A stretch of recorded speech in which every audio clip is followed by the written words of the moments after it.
With me now is Kevin Watkins, Executive Director of the Overseas Development Institute and a personal friend of the other Nobel Prize winner, Kailash Satyarthi. The Indian campaigner's work has made a difference to the lives of hundreds of thousands of children across India. Mr. Satyarthi founded a charity that has led the campaign against child labour, but has also been dedicated to helping young people for almost 35 years.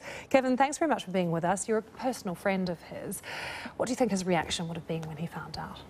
Well, he'll be delighted, but I think above all, he'll see it as a platform to go even further and achieve even more in terms of liberating child labourers across India and wider. You know, Kailash is one of those very rare people, a person of extraordinary talent and ambition, but not ambition for himself, ambition to make the world a better place. And he's a sort of Gandhian figure in a way. He's someone who lives out his principles, that he's taken great personal risk. You know, he's faced enormous personal danger to liberate children. His life has been at risk at times too, like Malala. Yeah, his life has been at risk, and you know, he was forced to have bodyguards for several years because he was trying to confront the organised criminal gangs who are trafficking children from Bihar into Delhi and Mumbai. And, you know, he's led raids on factories to free children. He's taken those children, he's put them into education. And actually, when I was at his centre in Delhi a few months ago, I was speaking to children. You know, there was one young child, actually, who Kailash had liberated when he was 8 years old from a bangle factory in Delhi.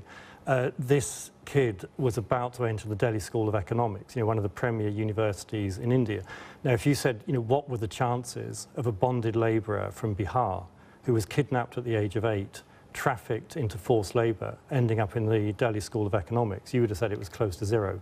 And it happened because of Kailash and his organisation. Where does that drive and that passion come from within Kailash?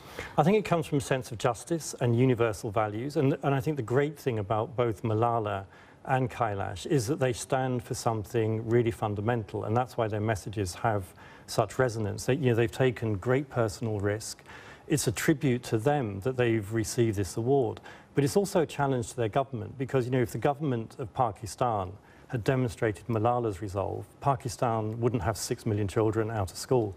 If the government of India was motivated by the same spirit as Kailash, it wouldn't have one of the world's highest populations of child labourers. So I very much hope the governments of Pakistan and India will see this not just as a tribute to two great national individuals, but to their own inertia in dealing with those problems. Yeah, so this should be a real wake-up call, everyone is hoping, I'm sure. But where are we at in India in terms of that fight against child labour and slavery? We're not in a good place, is the truth. I mean, India has been one of the world's fastest growing economies for the past 20 years. We haven't seen child labour numbers coming down. In fact, we've seen an increase in child trafficking from states in the north and in the northeast into some of the commercial agricultural areas, into the big urban growth areas like Mumbai and Delhi. And India has great legislation on the statute books. The problem is the legislation is not enforced, and both the letter of the law and the spirit of the law are violated with impunity. And it's fantastic that India's children have somebody like Kailash to act as their representative. Very, very briefly, I hope, and perhaps you could share with us, do you think Kailash will take a quiet moment to congratulate himself and to celebrate? I think Kailash doesn't do quiet moments. I suspect this evening he'll be out mobilising a march of child labourers in some part of India and calling on the government to go much further, much faster. What a way to celebrate. Kevin, thank you very much.